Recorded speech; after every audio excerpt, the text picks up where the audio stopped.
entre-temps, c'est Mm. possible, c'est pas sûr, on verra. Et puis, de quoi est-ce qu'on a parlé la dernière fois? Les Le trois, bouddhisme, les trois conditions. Des trois conditions qui sont...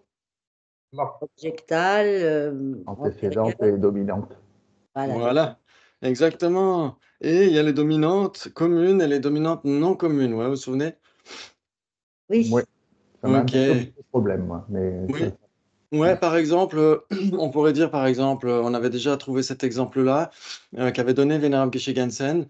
Par exemple, la faculté gustative, vous voyez, on dira que c'est dans la langue.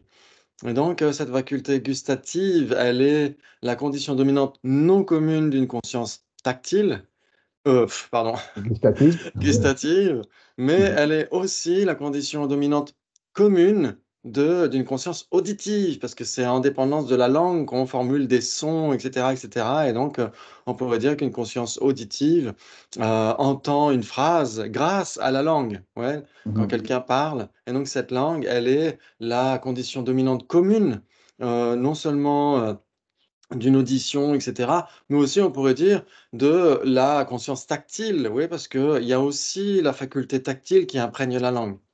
Ouais, donc on pourrait dire ça aussi, pourquoi pas. Donc, condition dominante, commune, ça veut dire que ça peut engendrer plusieurs consciences, différentes consciences, etc. Mais non commune, ça veut dire que seule la conscience gustative est véritablement désignée comme ça, parce elle est née en dépendance de cette condition dominante, non commune, qui est la faculté gustative. Ouais, c'est à peu près ça. Ok, eh ben c'est génial. C'est génial. Et donc, on avait parlé aussi de ces moments infinitésimaux. Donc, on va essayer d'en reparler assez rapidement. Ok. Ok. Est-ce qu'on avait parlé de la conscience, du système Chittamatra? Non, Peut-être Non. pas, hein. on Ok. on le gardait pour aujourd'hui. Voilà, exactement. Tout à fait. Donc, on n'avait pas parlé de cette petite unité de temps à la page 106. On va essayer d'y revenir assez rapidement. Ok. Très bien. Et donc, juste le passage au-dessus, il y avait la condition dominante non commune d'une perception directe autocognitive, est aussi une faculté mentale qui est devenue sa propre condition souveraine non commune, ou condition dominante non commune. Oui, il faut à chaque fois rajouter qui est devenu sa condition dominante non commune. C'est ça qu'on avait vu la dernière fois. Ouais, vous vous souvenez, on avait dit que ça pourrait éviter de prêter le flanc à certains débats. Salut Gina, on est, Bonjour. on est Oui. page 106, on est page 106, ouais. Ok. Pour une perception directe yogique, cette condition dominante non commune, c'est l'union de shamatha et de vipassana qui est devenue cette condition dominante non commune. Ok, très bien. Lorsque l'on pose ces trois conditions pour une perception directe sensorielle appréhendant une forme, on ne peut pas dire qu'elle dure seulement un instant de la plus petite unité de temps. Ouais, ça c'est très très important cette question-là, parce que on parle ici de l'impermanence subtile, vous êtes d'accord? Oui, oui, donc on la Ouais. pas. Ok, très bien. Et donc là, ici, c'est Duta Ketigma en tibétain. Très bien. Un instant de la plus petite unité de temps, on pourrait dire un instant infinitésimal. Très bien. Et donc, une condition, en effet, ça passe très vite. Ça passe très, très vite. Et donc, on pourrait se poser la question, par exemple, ouais, si on dit la table, qui est la condition objectale de votre conscience visuelle, est-ce qu'on pourrait dire que cette table, qui est la condition objectale, dure plus qu'un instant infinitésimal? Non, c'est le continuum, c'est l'histoire du continuum. Oui, parce que sinon, en effet, c'est ce que dira la Bocce par la suite. Il dira c'est inattentif pour nous. Ouais, pour un être qui n'a pas une réalisation directe de l'impermanence subtile, c'est inattentif. Donc, on ne pourrait pas vraiment dire qu'il réalise cette table qui durerait un instant infinitésimal. Ouais, tout le monde est d'accord avec ça? Oui. Mhm. Ok, très bien. Mais en ce qui concerne les perceptions directes mentales du continuum des êtres ordinaires appréhendant des formes, des sons, des odeurs, etc., elles durent toutes trois l'instant de la plus petite unité de temps. Elles sont donc des phénomènes complètement imperceptibles. Vous voyez, les phénomènes complètement imperceptibles, c'est ce dont a parlé hier Venerable Geshe Namdak dans Explorer le bouddhisme. C'était la troisième session le jeudi soir. Il a parlé de ça, des phénomènes extrêmement cachés, les phénomènes très cachés, comme par exemple ces rouages subtils du karma, etc. Et là, on pourrait dire que cette perception directe mentale qui appréhende une forme, c'est un phénomène extrêmement caché aussi. C'est-à-dire que sans s'en remettre à une autorité valide, à un témoignage valide, on ne peut pas le savoir, hein, que ça existe. Ok, très bien. Donc c'est juste pour rappeler un petit peu ça. Ensuite, ok. Donc accessible à ces êtres ordinaires uniquement par l'inférence scripturale, ouais, ces phénomènes très cachés. Cependant, cette forme subtile ayant été ainsi établie, il est impossible de dire comment cette cognition pourrait la réaliser. Ouais, puisqu'aucune cognition du continuum d'un être ordinaire ne saurait réaliser un moment de la plus petite unité de temps. Ouais, parce qu'il faut être un arya chez les Sautrantika pour réaliser l'impermanence subtile. Et c'est pourquoi de telles perceptions directes mentales sont posées comme étant des consciences auxquelles les objets apparaissent, mais ne peuvent être authentifiés ou certifiés. Oui, donc des cognitions inattentives. Ok, donc c'est là qu'il y a un petit débat. On pourrait aussi débattre comme suit à la page 107. Est-il nécessaire que toute chose qui soit une couleur ou une forme, on pourrait dire une couleur ou un contour, ouais, parce que c'est comme ça qu'on le traduit en français. Et Shape, c'est contour, ouais. Une couleur ou un contour soit l'objet d'appréhension d'une conscience visuelle. Les couleurs et les contours constituant la division bipartite de la forme visible, oui, ou de la forme source, comme vous voulez, définie comme l'objet d'appréhension d'une conscience visuelle. Oui, ça veut dire que l'objet d'appréhension d'une conscience visuelle, c'est nécessairement quoi? contour aux couleurs. Voilà, un contour aux couleurs, exactement. Donc là, on pourrait parler d'un débat annexe. Est-ce qu'une table est un objet d'appréhension d'une conscience visuelle? Ben, son contour et sa couleur. Oui, mais la table elle-même. La table elle-même, c'est le nom qu'on donne à ça. Oui, est-ce qu'une table n'est pas plus qu'un nom, n'est pas un objet qui fonctionne, etc. C'est son continuum qu'on voit. On ne voit pas les Oui, stands de contour couleur. mais est-ce qu'une conscience visuelle peut réaliser une table? C'est quoi cette question? Parce On que, voit les longueurs d'onde de la couleur et les différences de longueur d'onde qui font les contours, mais on ne voit pas la table, on ne sait pas ce que c'est. Quoi, tu sais pas ce que c'est qu'une table? Mais on en déduit que c'est une table, mais c'est pas. Ah, donc ce serait le résultat d'un raisonnement logique alors? Ah non. Non, Non, non, Non. non. Donc en effet, ça pose question. Ça pose question si on dit que l'objet d'appréhension d'une conscience visuelle est uniquement un contour ou une couleur, une table est bien plus que ça. Ouais, et donc comment est-ce qu'une table pourrait être l'objet d'appréhension d'une conscience visuelle? Ça pose question. Donc je vous laisse y réfléchir pour la prochaine fois. Ok. Ah ben voilà, Sabine va nous donner une réponse. Ça tombe bien. Allez, Oui, le soleil brille, c'est ça? Je sais pas. Exactement. Bravo, c'était la bonne réponse. Ok. Et donc la question c'est est-ce que une table c'est un objet d'appréhension d'une conscience visuelle ou pas? Je dirais oui. Ah, ok. Donc si. Ah, mais de la faculté, après. Attends, c'est un objet. Mais c'est une c'est un objet d'une faculté visuelle Oui. Coucou. et, c'est compris et c'est réalisé par la conscience visuelle. Alors c'est ça qui pose question en effet. Est-ce qu'une table peut être réalisée par une conscience visuelle? Oui, parce que en effet, Non, en général. c'est la conscience mentale qui suit la conscience visuelle qui le réalise, c'est ça? Ah, on pourrait dire la conscience mentale qui suit la conscience visuelle qui la réalise, mais justement, ce qu'on vient de dire à la page d'avant, c'est que la conscience mentale qui suit une conscience visuelle, elle dure un instant infinitésimal. Et donc, comment pourrait-elle certifier son objet? Ouais, elle est nécessairement inattentive dans le continuum d'un non-aria, non? Oui. Ouais. Ok. Donc ça pose question, en effet, ça pose question. On ne peut pas dire que ce soit dans le continuum d'un être ordinaire, le moment de conscience mentale infinitésimal qui réalise la table infinitésimale. Pourquoi? Parce que ça passe trop vite. Ouais, c'est inattentif. Et est-ce qu'une conscience visuelle peut réaliser ce qui n'est pas son objet d'appréhension? Ça pose question aussi. Ouais, ok. Donc c'est pas grave, on pourra y réfléchir pour la prochaine fois. Donc on pourra dire qu'en général, ce qui peut être réalisé par une conscience visuelle, c'est son objet d'appréhension. Ça veut dire soit un contour, soit une couleur. Ouais. Ok. Ouais, ça parle à tout le monde? Très bien. Et donc là, il y a une question qui est posée par Latine Boitier à la page 107. Il dit, est-il nécessaire, tout en haut de la page, est-il nécessaire que toute chose qui soit une couleur ou un contour soit l'objet d'appréhension d'une conscience visuelle? Ouais. Si l'antagoniste acquiesce, il dit oui, c'est nécessairement l'objet d'appréhension, on peut poser le sujet, le bleu, qui est la condition objectale d'une perception directe mentale appréhendant du bleu. Ouais, c'est exactement l'exemple donné par Sabine, par exemple. Ce sujet est une couleur et doit donc être un objet d'appréhension d'une conscience visuelle. On peut alors lui demander à cet antagoniste si tout ce qui est l'objet d'appréhension d'une conscience visuelle est nécessairement un objet de réalisation.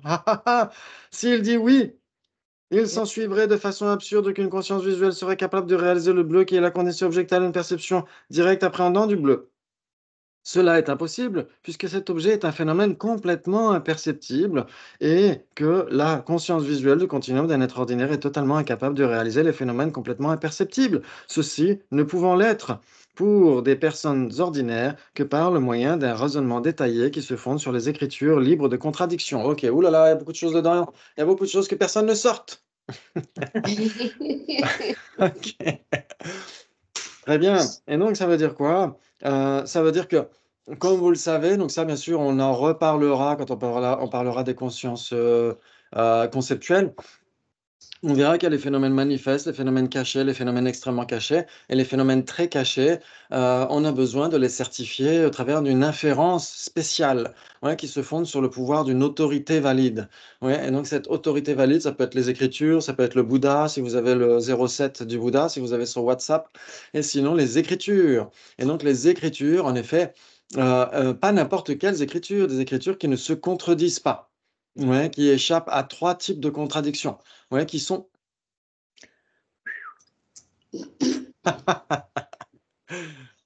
Qu'elle soit contredite par la réalité, qu'elle soit contredite par une autre. Par l'inférence. oui, Je sais plus. oui. Donc 3 types de contradictions. Elle doit échapper à 3 types de contradictions. Donc la première, elle doit échapper à la contradiction par la perception directe. Ouais, ça veut dire que si le Bouddha disait bah, la lumière est obscure, à ce moment-là, on se dirait bon, c'est pas une écriture sur laquelle on doit se fier. Ouais, c'est peut-être poétique, c'est peut-être une licence poétique, mais ça ne doit pas être à prendre au pied de la lettre. Ok. Parce qu'on sait très bien que la lumière n'est pas obscure. Ouais, ok. Donc ça, c'est une perception directe. Ensuite, elle ne doit pas être contredite par une inférence. Ouais, ça veut dire que si le Bouddha disait le son est permanent parce qu'il est produit, à ce moment-là, on se dirait, OK, il y a quelque chose qui ne va pas. Ouais, là, on aurait les oreilles qui saignent. Et ensuite, il faut que ces écritures échappent aux contradictions internes. Ouais. Et donc, il ne faut pas que cette écriture se contredise le début de la phrase avec la fin de la phrase ou le début du passage avec la fin du passage. Ouais. OK. Et donc, si cette écriture échappe à ces 3 types de contradictions, en effet, c'est une écriture fiable du point de vue du sujet qu'on essaie de certifier. Ouais. OK. Donc ça, c'est pour les phénomènes extrêmement cachés. Et donc, en effet, si on disait le bleu qui est la condition objectale de la perception visuelle, elle doit durer un instant infinitésimal. Oui. Et donc, un instant infinitésimal, alors on pourrait dire que oui, seuls les arias réalisent cela. Tant qu'on n'est pas un aria, on ne peut pas le comprendre, on ne peut pas le certifier. On a besoin d'une autorité valide, celle des arias, comme les arias Bouddha. Ouais, ouais, ça vous parle? OK. Donc en effet, ce n'est pas parce que c'est l'objet d'appréhension, ce n'est pas parce que c'est une condition objectale c'était quoi le débat? Est-il nécessaire que toute chose qui soit une couleur ou un contour soit l'objet d'appréhension d'une conscience visuelle? Voilà. En effet, parce que l'objet d'appréhension d'une conscience visuelle, normalement, doit être réalisé par cette conscience visuelle. Ouais. Mais en effet, le bleu, qui est une condition objectale de cette conscience visuelle, ça dure tellement, c'est tellement rapide que ça ne peut pas être réalisé par cette conscience visuelle. Et donc, à ce titre-là, on ne peut pas vraiment parler d'un objet d'appréhension, une conscience visuelle. Oui, mais d'autres pourraient trouver des contre-arguments en disant ce n'est pas parce que c'est appréhendé par une conscience visuelle que ça doit être réalisé par une conscience visuelle. Oui, appréhender et réaliser, c'est extrêmement différent. Ouais. Par exemple, une condition inattentive, elle appréhende quelque chose, mais elle ne le réalise pas. Ouais. OK, on pourrait dire ça, par exemple. Très bien. Donc ça pourrait être un contre-argument. OK, cette explication des 3 conditions est basée sur le point de vue Sautrantika. La présentation du Chittamatra diffère de façon marquée. Attention, oulala, c'est plus la même chose. selon ce système, ce ne sont pas des objets, mais des prédispositions latentes qui sont posées comme conditions dominantes non communes des perceptions sensorielles et des perceptions mentales. Ainsi, les Chittamatra imposent comme condition objectale d'une perception directe sensorielle ou mentale appréhendant du bleu une prédisposition qui existe en même temps que le moment immédiatement précédent de cette cognition et conditionne sa manifestation à prendre l'aspect du bleu. Ouais, donc en effet, chez les Chittamatra, vous savez que c'est totalement différent des Sautrantika. Oui, quelles sont les différences les plus marquées entre l'école Sautrantika et l'école Chittamatra, par exemple? Ben, c'est que la conscience mentale, j'allais dire, fabrique, enfin, L'esprit. c'est la même graine quoi, qui fabrique l'objet et la conscience de l'objet. Oui, en Tout est dans- effet. Oui, Tout est dans l'esprit, je dis. Oui. C'est comme du domaine du rêve. oui, exactement. Il y a ça aussi. C'est Et- pas lié à l'existence de la condition décédente. Alors, en effet, c'est lié aussi à ça. Oui. Alors Quoi que d'autre? chez les autres, Oh, Sabine, on t'entend mal. Oui, ton Wi-Fi la n'est pas assez puissant pour aller jusqu'à la cour. substance, c'est à l'extérieur. On t'entend pas. Oui, Sabine, il faut que tu augmentes le Wi-Fi ou que tu mettes la box dans ton jardin.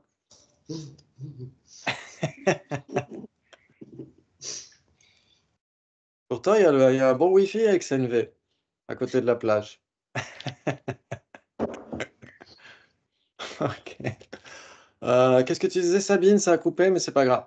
Donc, essayez de bien faire la distinction entre le Sautrantika et le Chittamatra. Le Sautrantika, déjà, est une école du véhicule fondamental, vous êtes d'accord? Mhm. Donc, elle n'accepte pas le non-soi des Phénomène. phénomènes, exactement. Alors que le Chittamatra, oui. Ensuite, il y a beaucoup de différences, mais là, on va essayer d'évoquer les principales. Pour le Sautrantika, en effet, le bleu est bien la cause de la conscience appréhendant le bleu, vous êtes d'accord? Oui. Mhm. Ok, très bien. Et donc, une cause doit nécessairement exister avant son effet. Ah, oui. Ok, mais pour le Chitta Matra, ça va être différent. Pourquoi? Parce qu'on parle du Chitta Matra. En sanskrit, Chitta, c'est l'esprit, bien sûr. Matra, ça veut dire seulement. Oui. Ok, très bien. Allô? Oui. Ok. Ok, très bien. Oui. Non, Sabine, Euh, toujours pas. oui. Sabine, ne t'entend pas. On Hmm. te voit pas, on t'entend On pas. te voit pas, ouais. Ok, très bien. Et donc, si une cause doit exister avant son effet, en effet, pour le Chittamatra, ça pose question parce que les Chittamatra vont dire quoi? Ils vont dire si on s'appuie sur les théories du Vaibhashika et du Sautrantika qui sont plutôt mécanistes, on dira que ces écoles du véhicule fondamental vont trouver comme briques constitutives de l'univers matériel les atomes sans dimension spatiale. Ouais, donc vous pouvez en associer autant comme autant, ça va jamais donner une forme grossière. Ouais. Et donc les Chittamatra vont trouver cette solution. Eh bien, il n'y a pas de forme extérieure à la conscience, il n'y a pas de forme constituée d'atomes infinitésimaux, etc. Ouais. Et donc ils vont dire que c'est comme dans le cas du rêve, ouais, comme disait Sabine. C'est-à-dire que dans le rêve, quand vous rêvez d'une table, votre conscience qui rêve de la table et la table onirique apparaissent en même temps. Vous êtes d'accord? Oui. Vous entendez? Ça va? Sabine, tu nous entends? Oui, oui, je vous Ok, entends. C'est super. difficile, mais j'entends. D'accord, ok. Ouais, le chant des oiseaux couvre un peu ma voix, non? Tu leur fais de l'ombrage. Ok. Et donc, en effet, dans l'histoire du rêve, vous avez la conscience qui rêve de la table et la table onirique apparaissent en même temps, apparaissent à partir d'une graine, d'une potentialité. Vous êtes d'accord? Ouais. Ok. Et donc, pour les Chittamatra, la potentialité, c'est ça la condition objectale. Ouais, parce que si on parle vraiment d'une condition, cette condition est une cause et une cause doit exister avant son effet. Ouais, ça joue? Ok, très bien. Et donc, en effet, pour les Citamatrin, le bleu lui-même ne sera pas la condition de la conscience visuelle, puisqu'elle ne peut pas exister avant cette conscience visuelle, puisqu'elle arrive en même temps. Oui, d'ailleurs, c'est comme ça qu'on va formuler en débat, par exemple. En débat, si quelqu'un dit il s'ensuit que la personne et ses agrégats ne sont pas à cause l'une des autres, pourquoi? Eh ben, la réponse appropriée, ce serait de dire parce qu'ils sont simultanés. S'ils sont simultanés, ils ne peuvent pas se causer l'un l'autre. Ouais, ça, c'est une excellente réponse à donner en débat. Ouais. Et donc, c'est le même principe pour la conscience visuelle et la forme visuelle pour les Chitamatrins. Ouais, ils diront que c'est une forme entre guillemets. Pourquoi? Parce qu'elle est issue de potentialité et la conscience qui l'appréhende aussi. Ouais, ça joue. Donc, ils diront que le bleu n'est pas la condition objectale. Ils vont dire que le bleu, c'est l'objet observé. Ouais. Les Tibétains, par exemple, dans le Lorik de Kunkien Jamyang Shepa à Jepongomang, ils diront que c'est pas Mikien, c'est Miyul. C'est pas la condition objectale, mais c'est l'objet observé. Dans ce cas-là, ça jouera, ouais. Mhm. Ok, très bien. Très bien, très bien. Ok. Donc, ainsi, les Chittamatra posent comme condition objectale une perception directe sensorielle ou mentale appréhendant du bleu, une prédisposition qui existe en même temps que le moment immédiatement précédent de cette cognition et conditionne sa manifestation à prendre l'aspect du bleu. Ouais, ça veut dire que vous avez la conscience visuelle du moment 2, on va dire, on pourrait dire la conscience visuelle de l'instant T. Ok. Et ben, la conscience visuelle de l'instant T, le moment de la condition antécédente, c'est un moment de conscience immédiatement antérieur, donc c'est T-1. C'est là, dans le T-1, que se trouve cette potentialité qui va germer. Et à l'instant T, cette potentialité aura donné non seulement la conscience qui appréhende le bleu, mais aussi le bleu appréhendé par cette conscience. Ouais? Ok, très bien. Ok. La forme qui est appréhendée par cette perception directe sensorielle ou cette perception directe mentale est appelée une condition objectale apparaissante. Ouais. Mais chez les Chitamatrins, on ne parlera pas vraiment de condition objectale, comme on l'a dit. Ouais. Chez les Jamyang Shepa, ce sera l'objet observé. Ouais, ok. C'est une condition objectale sans en être réellement une, exactement. Donc on ne peut pas l'appeler comme ça. Elle est simplement imputée, elle est désignée ainsi, car bien qu'elle apparaisse à la conscience, elle ne la produit pas. Vous vous souvenez de ce qu'on avait dit pour une condition objectale? Il faut qu'il y ait deux points importants pour parler de condition objectale. Ouais. Ça, c'était il y a longtemps, il y a 2-3 heures cosmiques par le passé. Oui. Il faut qu'il y ait un objet à l'extérieur, il faut que la conscience l'appréhende, non? Oui, en fait, on avait dit qu'il fallait que ça apparaisse à la conscience, ça, c'est le premier point, et que ça conditionne cette conscience, oui, qu'elle engendre cette conscience d'une certaine manière. Ouais. Et donc, s'il y a ces deux aspects-là, à ce moment-là, on peut parler de condition objectale, en effet. Sauf que pour les Chitamatrins, le bleu qui apparaît à la conscience visuelle appréhendant le bleu, ce bleu ne conditionne pas la conscience visuelle puisqu'ils sont tous les deux simultanés. Ils apparaissent en même temps. Donc, le bleu ne peut pas être sa cause. Vous êtes d'accord? Pour les Shikamatras. Pour les Chitamatrins, exactement. Euh, Oui. Et d'ailleurs, on pourrait même dire, pour toute école, sauf Vaibhashika, la cause et son effet ne sont nécessairement pas simultanés. Ouais. Donc il y a pas non plus de notion de temps, alors du coup, dans le système Shiktamatra. Si, parce qu'ils diront qu'il y a quand même la condition qui engendre cette conscience et le bleu que cette conscience veut appréhender. Cette condition, ça va être une potentialité. Donc, cette potentialité doit exister dans le moment immédiatement antérieur de la conscience. Ouais. Donc, ils vont quand même accepter la temporalité. Ouais. Ok. Ouais. Mais ils ne vont pas accepter une temporalité séquentielle entre l'objet appréhendé et la conscience qui l'appréhende. Parce que les deux coexistent de manière simultanée. Ouais. Donc, ils ne peuvent pas se causer l'un l'autre. Par contre, ils sont causés tous les deux par la même potentialité. Ouais, ça joue? Oui. Waouh! Ok, donc le Titamatra est un petit peu plus complexe en effet, mais c'est intéressant de voir quand même que chez eux, il y a des réponses qui sont données pour répondre à certaines objections. Ouais. Comment est-ce qu'on peut parler de particules sans dimension spatiale, etc., etc. Ouais. Ok. Très bien. Donc, selon le système Chittamatra, une forme et la perception directe sensorielle ou mentale, à chaque fois il met mentale, mais on peut mettre juste sensorielle pour être plus simple, qui l'appréhendent sont une même entité substantielle et sont donc simultanées. Tandis qu'une condition objectale se doit d'être une cause de la cognition. Alors, c'est pas parce que deux phénomènes sont une même substance qu'ils sont simultanés. Attention, oulala. Ceux qui ont étudié les débats précédemment, au cours des précédentes sessions, vous savez parfaitement que entre le fait d'être simultané et le fait d'être une même substance, il y a combien de possibilités? 4.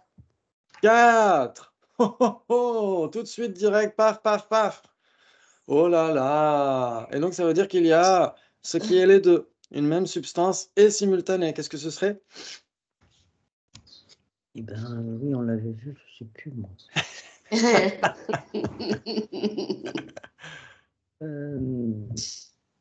Oui, attends, c'est pas la couleur de la fleur et je sais pas, la couleur et la forme de la fleur ou un truc comme ça.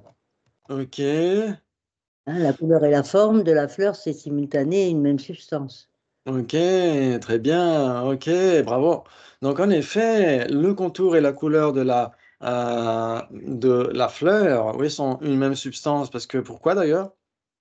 Parce que pourquoi? Parce qu'elles sont toutes. Apparaissent simultanément. Non, elles sont. Oui, Elles naissent, elles meurent, elles sont là Voilà. en même temps, tout le temps en même temps. Alors ça, c'est pour simultané, ouais. Hmm. Ça, c'est pour simultané. Ah oui, oui, c'est Oui. même substance. Quantité C'est-à-dire que, subtile. pardon, Non, non, vas-y. quand on en appréhende une, on est obligé d'appréhender l'autre en même temps. Exactement, en fait, alors bien sûr, il y a cette question en même temps, mais c'est surtout pas séparément, non, de manière non séparée. Ouais, c'est surtout de ça qu'il s'agit. Ouais. Ok, parce que sinon, on pourrait dire que, ok, ça veut dire que par exemple, on pourrait trouver des contre-arguments. Mais oui, Ça veut dire que c'est la même entité, pas séparée, ça veut dire que c'est la même entité, c'est la même oui, chose. Même exactement. En entité. fait, c'est la même entité, et comme les deux sont impermanents, c'est la même substance. Ouais. Exactement. Ou la même entité substantielle, comme c'était marqué à l'époque à la FPMT, il y a quelques aires cosmiques par le passé. Exactement. Et donc, quand deux phénomènes sont une même substance, ils sont nécessairement tous les deux impermanents. Ouais. Et ils apparaissent à la même perception directe, elles n'apparaissent pas séparément. Ouais. OK. Et simultanés, en effet, ça veut dire qu'ils sont produits en même temps, demeurent en même temps et cessent en même temps. On pourrait dire la personne et ses agrégats, ouais, sont une même substance simultanée. Ouais. Ouais, ok, ça c'est très important. Très important d'envisager ces questions-là, parce que bien sûr, comme disait Vénéran Geshe-Gansen au cours du PEBA, il disait qu'en effet, c'est important de se poser la question de l'impermanence d'un pot ou d'une table, etc. Mais le plus important, c'est de l'appliquer à la personne, ouais, pour entrer dans les voies, etc., pour comprendre comment existe une personne. Ouais. Ok, très bien. Donc en effet, la personne et ses agrégats sont une même substance simultanée. Ouais, ok, très bien. Et donc maintenant, qu'est-ce qui serait simultané mais pas une même substance? C'est facile. Alors, attends, qu'est-ce qui serait simultané pas une même substance?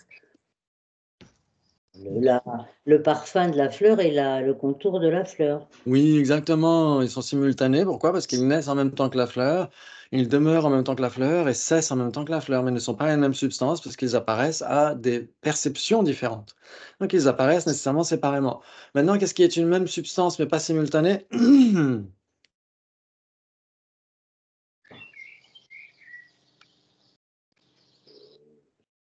C'est facile.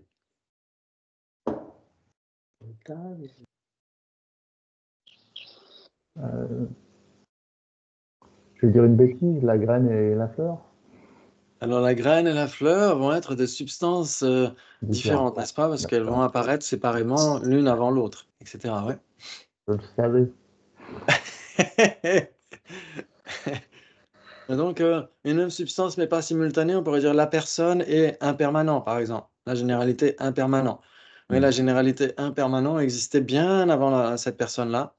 On pourrait dire la personne de cette vie, parce que si on parle de la personne en général, elle est sans début ni fin.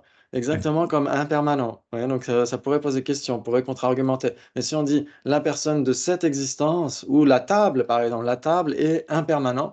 La table et impermanent sont une même substance, mais ne sont pas simultanés, puisque impermanent existait bien avant la table et existera après la table. Ouais, ok, très bien.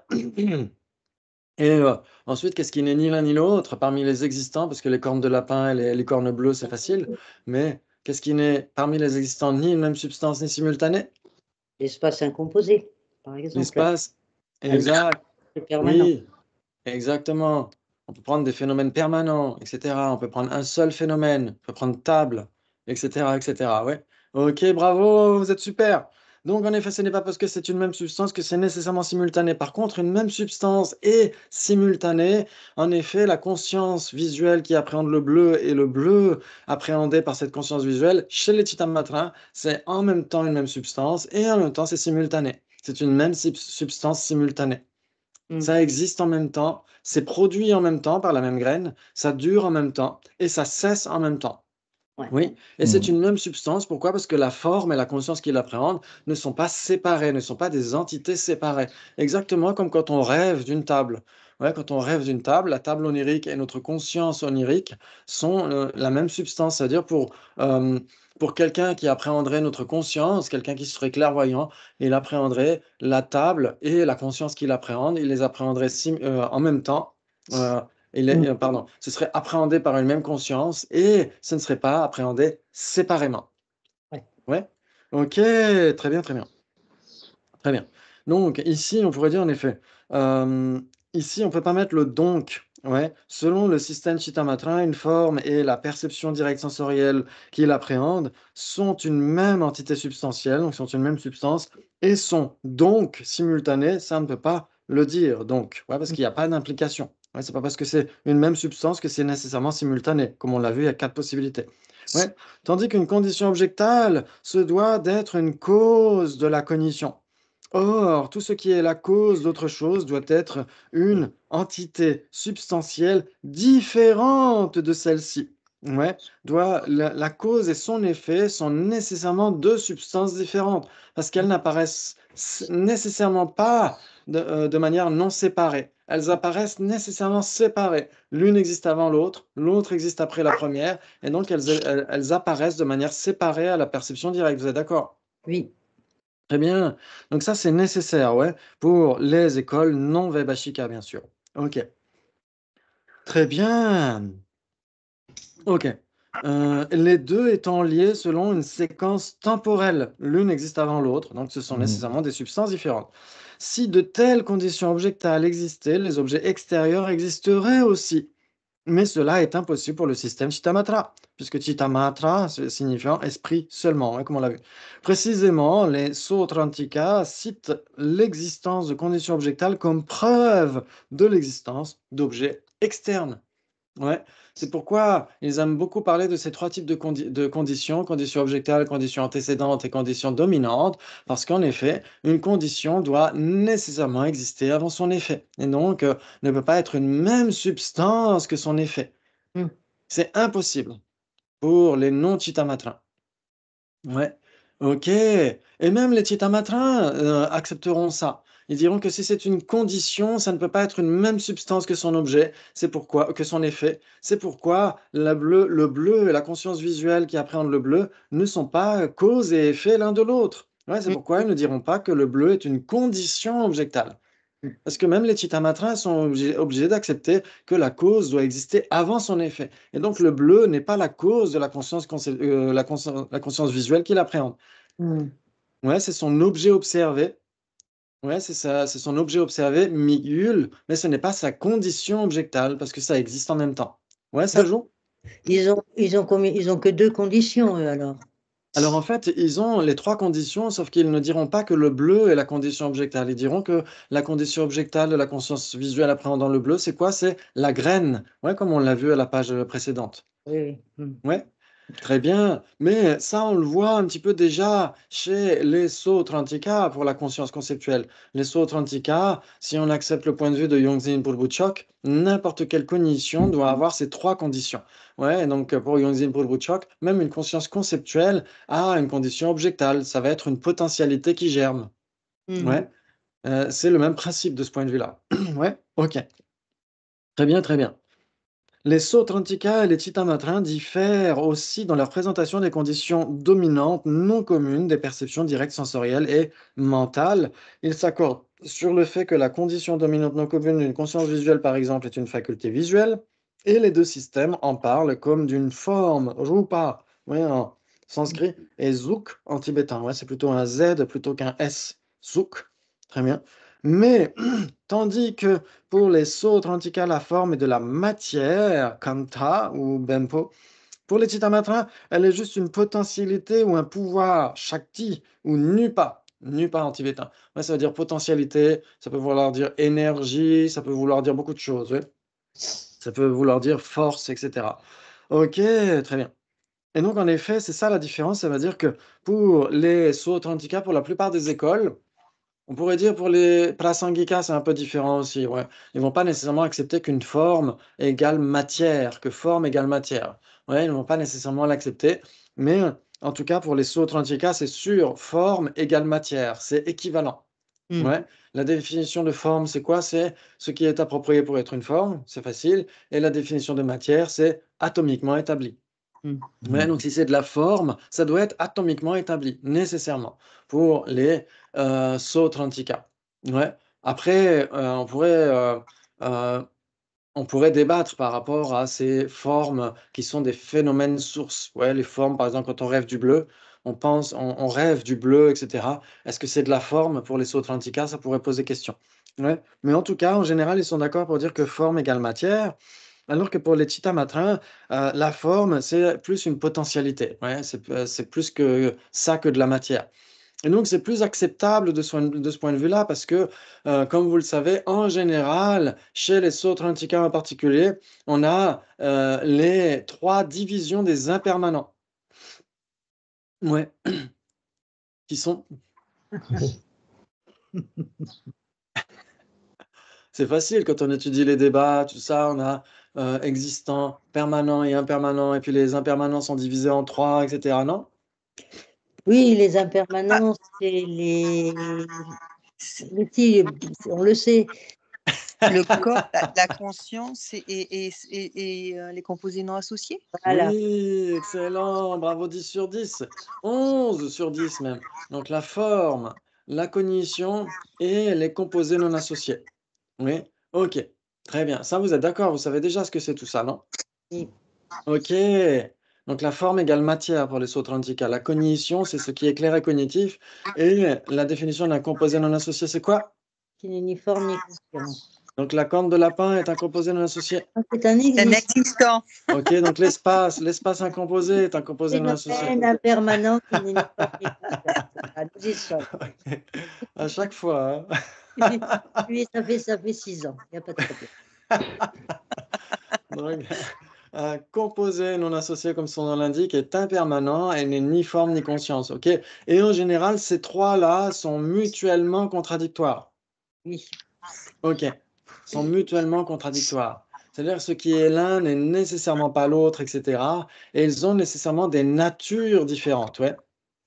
Ça veut dire qu'un composé non associé, en effet, ce n'est ni matière ni conscience. Ça ne peut pas être de la conscience. Et ça ne peut pas être de la forme. Et la forme elle-même ne peut pas être de la conscience. Et la conscience ne peut être ni l'une ni l'autre, etc. Et donc, en effet, ça pose question parce que pour les autres antiquats, on se demande déjà, est-ce que ce qui n'est pas de la forme, est-ce que cela peut engendrer de la conscience? Attends, ce qui n'est pas Oui, de la ce qui est un composé non associé, par exemple, ce qui est un composé non associé, c'est pas de la forme ni de la conscience. Est-ce que ça peut engendrer une conscience? Bah, une personne, Ah c'est oui. un composé non associé et pourtant il est bien conscient, la personne. En effet, la personne est consciente, mais est-ce que la personne engendre sa propre conscience? Non? Bah, Ah, la conscience qu'on a de la personne.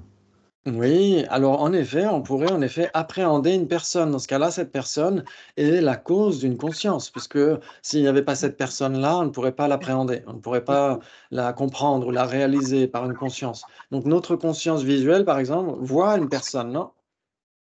Ouais. Mhm. Et donc, ça Et, veut dire que cette personne est bien une condition objectale de notre conscience visuelle, non? Et donc, ça veut dire qu'une personne qui n'est ni forme ni conscience est la cause d'une conscience. bah oui. Ah oui. Ok, on peut le dire. Certains l'ont dit. On peut le dire. Oui, en effet, par exemple, la table, qui n'est pas de la conscience, peut très bien engendrer une conscience. Sans la table, il n'y aurait pas de conscience visuelle appréhendant la table. Donc la table est bien une condition de la conscience visuelle aussi. Très bien, mais la question se pose par rapport à la cause substantielle. La table n'est pas la cause substantielle de la conscience visuelle qui l'appréhende. La personne qu'on voit n'est pas la cause substantielle de notre conscience visuelle. En effet. Par contre, la potentialité, d'une certaine manière, semble être la cause substantielle de la conscience et de la forme qu'elle appréhende pour les Chittamatrins. Vous avez une graine, par exemple, une graine, c'est la cause substantielle de la pousse qu'elle va engendrer, non? Et là, vous avez chez les Chittamatrins, mais même chez les Sautrantika, la question se pose. Vous avez par exemple, quand vous dormez, vos consciences visuelles se résorbent sous forme de potentialités. Et après, quand vous vous réveillez, de ces potentialités viennent les consciences visuelles, auditives, olfactives, etc. Et donc, ces potentialités semblent être les causes substantielles de ces consciences visuelles, auditives, olfactives, etc. Donc, ça veut dire qu'un composé non associé peut être la cause substantielle d'une conscience, d'une cognition. Parce que les potentialités sont des composés non associés, sont des impermanents qui ne sont ni forme ni conscience. Oui. Ouais. Et donc, est-ce que ces composés non associés peuvent être les causes substantielles des consciences? La cause substantielle de la conscience, c'est la conscience. Donc, c'est le moment antérieur de conscience. Je ne sais rien. Oui, on aurait tendance à se dire ça, mais quand on dort, par exemple, dans le sommeil profond, il n'y a plus de conscience visuelle. Elle n'est plus manifeste. Elle est sous forme de potentialité ou de latence. Ouais. Et donc, le continuum de la conscience visuelle a été interrompu et entre-temps, il y aura eu une potentialité, une latence. Et ensuite, quand on se réveille, cette latence va engendrer une conscience visuelle. Mais les graines et les latences, justement, elles font bien partie des composés non associés. Exactement. Donc, c'était quoi la question déjà? Donc, ça veut dire que ces composés non associés peuvent être les causes substantielles des consciences. Ah oui. Donc, ça veut dire que quand le grand et noble Acharya Dharmakirti disait Namshemi, Namshegi Niel, Ami Pechi Andrup, il a fait une petite boulette quand il a dit, et il est aussi, il est aussi établi que ce qui n'est pas de la conscience ne peut pas être la cause substantielle de la conscience. Or, un composé non associé n'est pas de la conscience. Comment est-ce que ça pourrait être la cause substantielle de la conscience? C'est une question très importante et c'est difficile de trouver une réponse. Donc, on y réfléchira pour la fois prochaine. Okay. Très bien. Donc, ces derniers, les Chittamatrins, toujours page 108 en bas, disent qu'il s'agit d'une potentialité qui existe en même temps que la condition antécédente, le moment précédent de cognition, et est une forme, entre guillemets, qui produit une conscience possédant son propre pouvoir, comme le pouvoir de la conscience visuelle relatif aux couleurs et aux formes. Lorsque ce point est débattu, il semble qu'en dernier ressort, les Chittamatrins ne soutiennent aucune forme proprement dite, dès lors que les formes internes, les conditions dominantes non communes, et les formes externes, les conditions objectales, sont posées en tant que potentialités. En effet, si on dit que les formes, en réalité, c'est des potentialités, c'est difficile de parler de forme, parce qu'une potentialité, comme vous le savez, c'est un composé non associé, et la définition, c'est un impermanent qui n'est ni forme, ni conscience. Ouais, donc une potentialité n'est nécessairement pas de la forme. Et donc, c'est de la forme, entre guillemets, c'est de la forme un petit peu frelatée. Ouais. C'est de la forme made in China. Ok. Très bien, c'est pourquoi certains Tibétains de la première période de diffusion du bouddhisme au Tibet, donc les Nyingmapa, on peut dire que le système Chittamatra n'envisage aucune forme proprement dite. Mais après plus ample analyse, les érudits qui ont suivi se sont aperçus qu'il n'en était pas ainsi. Il y a un écho quelque part. Oui, là, oui. Qu'il n'en était pas ainsi. Les Chittamatrins acceptent la forme, telle que les formes visibles, les sons, les odeurs, etc., mais sans accepter la matière, puisque la définition de la matière est atomiquement établie.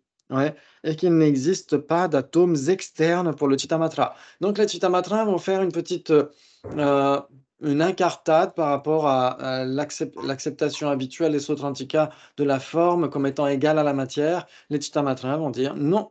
la forme n'est pas égale à la matière. On peut avoir une forme visuelle, par exemple, on a du bleu, on appréhende du bleu, mais ce bleu n'est pas vraiment de la matière. Ouais, c'est de la forme qui n'est pas de la matière, puisque ce n'est pas atomiquement constitué, ce n'est pas atomiquement établi. Ouais, ça joue? Et Ok. en fait, les Sautrantika avaient déjà un peu posé les jalons, par exemple, dans l'auto-commentaire de l'Abhidharma Kosha de Acharya Vasubandhu, l'Abhidharma Kosha Bhashyam. Il dit euh, euh, Tendo yome la topa mebezu kanyi ba deni chöki keche la dopa imbechiro. Il dit les formes qui ne sont ni démontrables ni obstructives sont classifiées comme étant des phénomènes sources. Chöki keche. Ouais, les phénomènes sources. C'est-à-dire que les Sautrantika vont dire que quand vous rêvez du bleu, ce n'est pas vraiment du bleu, parce que du bleu devrait être atomiquement constitué. Ouais. Et quand vous rêvez du bleu, c'est juste une hallucination, hein. Vous avez du bleu qui apparaît à la conscience mentale. Et donc, ce bleu n'est ni démontrable. Vous ne pouvez pas dire à une personne, bah, regarde, ça c'est du bleu. Et elle n'est pas obstructive, parce que ce n'est pas atomiquement constitué. Et donc, une forme qui n'est ni démontrable ni obstructive sera classifiée comme un phénomène source. Ouais, ça veut dire que c'est un objet d'une conscience mentale. C'est ce que diront les Sautrantika. Ils diront ça. C'est exactement ce que dit l'Abhidharma Kosha Bhashyam, ouais, l'autocommentaire d'Acharya Vasubandhu, qui est Sautrantika.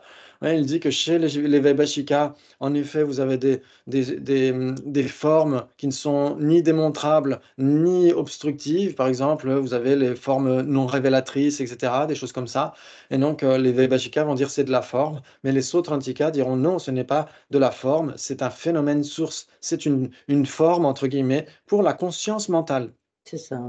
Oui, et donc ça pose déjà un peu les jalons pour les Chittamatrins qui diront oui, il y a des pseudo-formes qui sont des formes pour les consciences même visuelles, pas que mentales, mais visuelles, auditives, olfactives. On les appelle des formes, mais elles ne sont pas vraiment des formes. Elles ne sont ni démontrables ni obstructives. Ouais, ça veut dire que vous ne pouvez pas dire à quelqu'un regarde le bleu que je vois. Parce que la personne qui verra du bleu aura sa perception subjective du bleu. Tout à fait. Ouais. Et ce bleu, pour les Chittamatrins, comme on l'a dit, n'est pas atomiquement constitué, donc il n'est pas obstructif non plus. Et donc ça ressemble fortement à ces phénomènes sources désignés par les Sautrantika. Ouais. Et Sabine, ton micro est coupé. Ton micro. Ton micro, Sabine. Oh là là. Si, vas-y, il suffit d'appuyer sur... Et non, Oui, oui. Ah, voilà. Ah, ça a recoupé, ça a recoupé. Voilà. Vas-y, oui. Mais ce que je voulais dire, c'est bon pour tous les objets, ça. Comment Parce ça? que tu dis le bleu que je vois, l'autre personne ne verra pas le même bleu parce que c'est pas atomiquement, mais chacun voit un objet différemment, en fait. Oui, exactement, exactement. Ça, c'est vraiment très important. C'est vraiment très important. Et donc, ça semble contredire ce que je viens de dire, mais je vais essayer de trouver un contre-argument. Et là, je suis en train de gagner du temps pour essayer de trouver. Donc, en effet, malgré tout, les Sautrantika vont être beaucoup plus objectivistes. C'est-à-dire que les Sautrantika vont dire que la table qui est en face de nous, en effet, elle va être la cause de nos différentes consciences sensorielles, etc., etc. Et donc, chacun aura sa propre conscience, bien sûr, de la table, mais ils vont quand même dire que la table, elle a son existence objective. Ouais, c'est un phénomène spécifiquement caractérisé, ouais, qui existe de son propre côté. Ouais, qui existe de son propre côté et qui est, comment dire, euh, qui est non mêlé ou qui est spécifique selon trois points, sa nature, sa localisation et sa durée. Ouais. Et donc pour eux, la table, c'est beaucoup plus objectif, ça existe de son propre côté, etc. Même si en effet, elle peut être la cause de consciences différentes, ça c'est tout à fait acceptable. Sauf que pour les Chittamatrins, ils vont dire qu'il n'y a pas de table là à l'extérieur, et donc cette table n'est pas objective, elle est intersubjective. Ouais, c'est comme si il y a un écho chez toi, Sabine. Oui, c'est ça. Oh là là, je vais enlever le micro. C'est pas grave, tu pourras le rallumer quand tu pourras nous parler. Sinon, on essaiera d'apprendre le langage des signes entre-temps.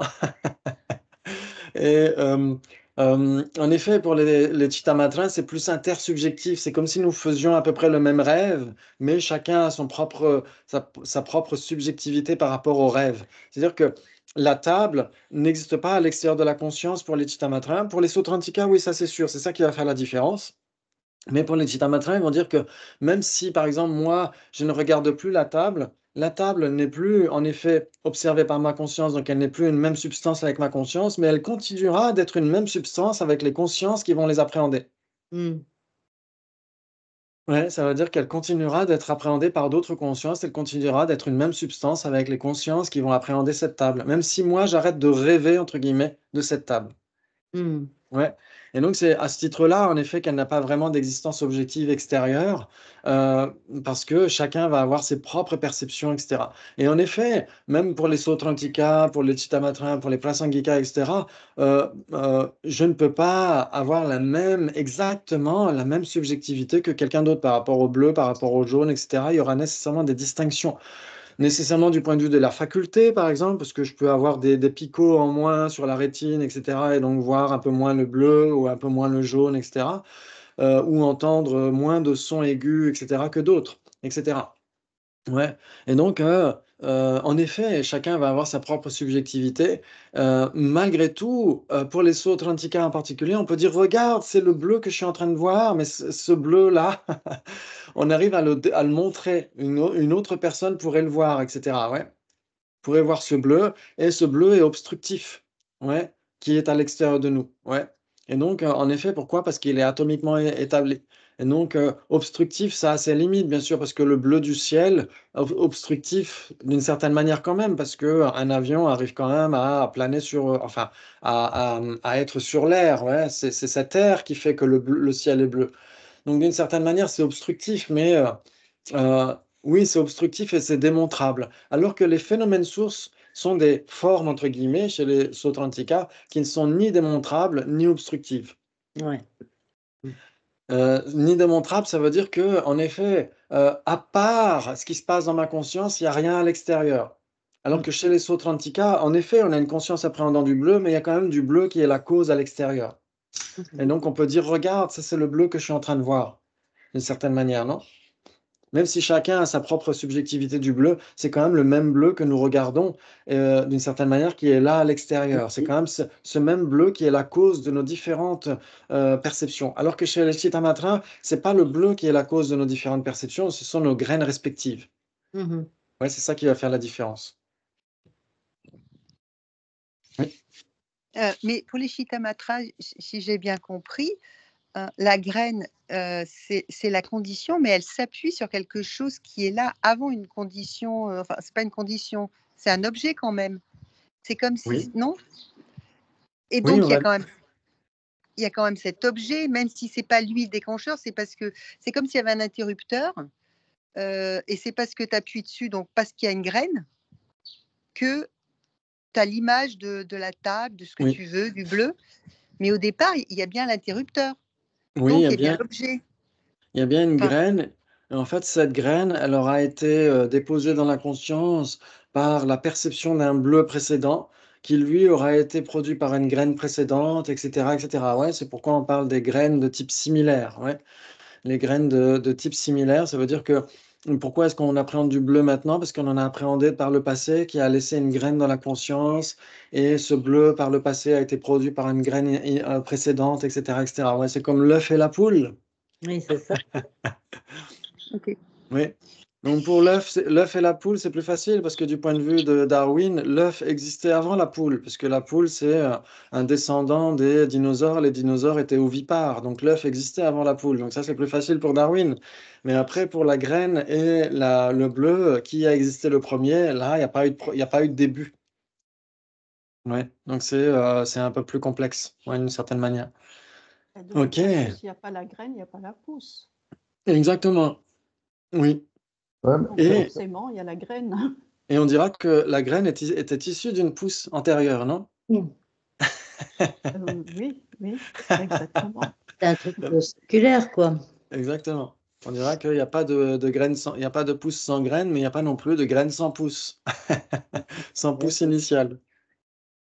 ça, ça me donne l'impression qu'il y a comme s'il y avait une vision philosophique globale chez les Chittamatrins, et qui a besoin d'être expliqué d'une façon théorique pour pouvoir discuter avec les Sutantrika. Et du coup, on arrive à voilà, une espèce c'est un Boulba possible. C'est très difficile d'arriver à faire une explication de leur façon de penser qui est différente, en fait. Oui, oui, En les essayant de garder la Chitamatrins, même base. oui. Ça. Ils essaient de garder les mêmes bases d'une certaine manière, mais vont vraiment interpréter différemment parce qu'ils ne peuvent surtout pas accepter qu'il y ait des formes extérieures à la conscience à cause de ces particules infinitésimales. Ouais. Alors on pourrait dire que, bien sûr, les Prasangika diront quelque chose de similaire et diront qu'il n'y a pas de forme extérieure à la conscience qui se reproduit par des particules sans dimension spatiale, parce que les Prasangika ne vont pas accepter des particules sans dimension spatiale. Donc ils diront des choses assez similaires. Ils diront il y a de la matière extérieure à la conscience, mais surtout pas de la matière constituée par des particules sans dimension spatiale. Ça n'existe pas. C'est juste inventé par les Vaibhashika et les Sautrantika, diront les Prasangika. Ouais. Et donc les Chittamatrins diront quelque chose de similaire, sauf qu'eux, ils vont essayer quand même d'avoir leur système, se dire, OK, puisque la seule option possible pour de la matière, c'est d'être composée par des particules sans dimension spatiale, eh bien, on va réfuter la matière externe. Oui, les Prasangika vont réfuter les particules sans dimension sans dimension spatiale, mais vont accepter la forme, la matière extérieure. Oui, donc dans les deux cas, chez les Prasangika et chez les Chittamatrins, la présentation Vaibhashika ou Sautrantika ne sera pas acceptée, mais pour des raisons différentes. Ouais. Donc les Chittamatrins vont dire il n'y a pas de matière externe. Pourquoi? Parce que il n'y a pas de particules infinitésimales, etc. Donc il n'y a pas de matière externe. Et donc les Prasangika vont dire il y a une matière externe, mais qui n'est pas composée par des particules infinitésimales, tout simplement. Enfin, qui n'est pas composée par des particules sans dimension spatiale. Ouais. De toute Ok. façon, là, Oui. à partir du moment où ils disent qu'il n'y a pas d'inhérence, voilà, tout peut être possible. Puisque, Alors, ah ben si, oui. Alors, c'est ce que dira Ariana Nagarjuna. Elle dira pour qui la vacuité est possible, tout est possible. Mais oui, en effet, on pourrait dire pour qui la vacuité est possible, tout ce qui est possible est possible. c'est ça. Par exemple, pour Ariana Nagarjuna lui-même va réfuter des impossibles. Par exemple, il va dire ça ne peut pas être à la fois existant et non existant. Ça, c'est impossible. Ouais. Et donc, si on prenait au sens littéral ce que dit Ariana Nagarjuna, pour qui la vacuité est possible, tout est possible, à ce moment-là, même exister et ne pas exister en même temps serait possible. Non, c'est pas ce qu'il veut dire. Il veut dire tout ce qui est possible grâce à la vacuité. Ouais. Ok. Oui, il s'agit de ne pas remettre en cause les deux vérités. Quoi. Oui, Hein. exactement. Ça, elles sont nécessairement acceptées par tout le monde. Ouais. Les deux vérités sont nécessairement acceptées par tout le monde. Pourquoi? Parce que il y a l'apparence et la réalité. Et la réalité, c'est pourquoi c'est un excellent titre de livre, Apparence et réalité, ouais, composé par Guy Newland. Parce que c'est exactement ça. Ça tourne autour de ça. Il y a ce qui apparaît, il y a l'être et le paraître. Et c'est parce qu'il y a l'être et le paraître qu'il y a nécessairement la vérité ultime et la vérité conventionnelle, exactement. Mais après, chaque école va avoir une distinction spécifique de ce qu'est une vérité conventionnelle et une vérité ultime, ouais. C'est ça. Ouais. Pour les Vaibhashika, une vérité ultime, c'est quoi? C'est ce qui résiste à l'analyse ultime, ouais. Ce sont les particules infinitésimales, les phénomènes incomposés, les instants de conscience infinitésimaux, etc., ouais. Alors que les vérités conventionnelles, ils vont les appeler vérités relatives, parce que c'est ce qui est fabriqué par ces briques constitutives de l'univers, ouais. Ce sont des vérités relatives, ouais, les vérités conventionnelles. Les Sautrantika qui suivent le raisonnement qu'on étudie ici dans l'Auric, en général, vont dire que les vérités ultimes, ce sont les objets des consciences ultimes, les objets apparents des consciences ultimes, et donc des perceptions directes. Et donc, ce sont les impermanents. Ouais. Les impermanents sont les objets apparents des perceptions directes, des consciences ultimes, c'est pourquoi on les appelle des vérités ultimes. Alors que les vérités conventionnelles sont les objets apparents des consciences erronées, ouais, des consciences conventionnelles, les consciences conceptuelles. Et donc, c'est les phénomènes permanents. Chez les Chittamatrins, la vérité ultime, c'est quoi? C'est la vacuité. La vacuité d'existence extérieure à la conscience. Ouais. Et les vérités conventionnelles, ça va être les natures dépendantes et les natures imputées. Ouais. Et puis pour les Madhyamika en général, on pourrait dire les vérités conventionnelles, c'est tout ce qui existe et qui n'est pas une vérité ultime. C'est facile. C'est tout ce qui existe et qui n'est pas une vacuité d'existence véritable. Ouais. Et les vérités ultimes sont les vacuités l'existence véritable. Les prasangika chez les Gelugpa diront qu'il y a aussi les vraies cessations qui peuvent être considérées comme étant des vérités ultimes. Oui, mais en général, c'est plutôt les vacuités d'existence inhérente chez les prasangika. Et tout le reste, tout ce qui existe et qui n'est pas une vacuité d'existence inhérente, sauf les vraies cessations pour certains, diront à ce moment-là, ce sont les vérités conventionnelles. Ouais. Donc ça dépend vraiment de sur quelle école on s'appuie. Et en effet, il y a vraiment une marche très progressive de ces compréhensions de la réalité. Et c'est important d'avoir la perception de ces tenants. C'est-à-dire que quand on étudie le Vaibhashika, on essaye d'avoir la vue Vaibhashika, on essaie de la maintenir pour soi-même, pour voir quelle est la stratégie des Vaibhashika pour découvrir le non-soi en particulier. Ouais, de dire que la personne est une vérité relative. La personne est une vérité factice, entre guillemets, parce qu'elle est composée par des vérités ultimes. Les moments infinitésimaux de conscience et les particules infinitésimales du corps. Ouais, ça, c'est des vérités ultimes. Ça, c'est du pur et dur. Alors que la personne est fabriquée d'une certaine manière. Elle est le composite de tout ça. C'est une vérité relative. C'est beaucoup plus fragile. Ça ne résiste pas à l'analyse ultime. Hmm. Et donc, c'est très intéressant, cette stratégie des Vaibhashika. Donc, il faut avoir c'est les lunettes Vaibhashika quand on étudie le Vaibhashika, ensuite les lunettes Sautrantika quand on étudie le Sautrantika, etc. Pour essayer de voir, mais quelle est la réalité décrite par ces maîtres-là. Ouais, et ça aide beaucoup ensuite à comprendre les points de vue beaucoup plus profonds du Madhyamaka et du Prasangika Madhyamaka en particulier. Ouais. Ok, bravo, on a été assez loin aujourd'hui, c'est vraiment super. Et donc, on essaiera de voir que, alors, on en était au premier paragraphe de la page 109, donc on reprendra la fois prochaine à partir de cette partie-là. Et en tout cas, bravo, bravo, vous avez encore assuré, c'est super, c'est très important de développer l'esprit critique. Et pour ceux qui viennent ce soir au Centre Akshobhya, c'est à 18h45. Et sinon, on se retrouve demain vers 20h30. Comptez plutôt 20h35 parce qu'il y a la match pas demain. Comptez plutôt 20h35 pour les débats. En tout cas, je serai là, même si je suis un peu en retard, je serai là, c'est sûr. Ouais, ne vous inquiétez pas. Et il y aura bien sûr des diapos et on essaiera de voir le quiz. Oh là là là là, il y a tellement de choses à faire. Mais comment est-ce que vous arrivez à tenir le rythme? Je ne sais pas. Je ne sais pas, je ne sais plus. Merci. On pourrait dire ça de toi, Jimmy, hein, parce que tu as un programme chargé apparemment. C'est grâce à vous. Je suis tout dans la gratitude grâce à vous. Merci beaucoup. C'est super. Merci. Excellente journée. Ciao. Ciao, ciao. Merci.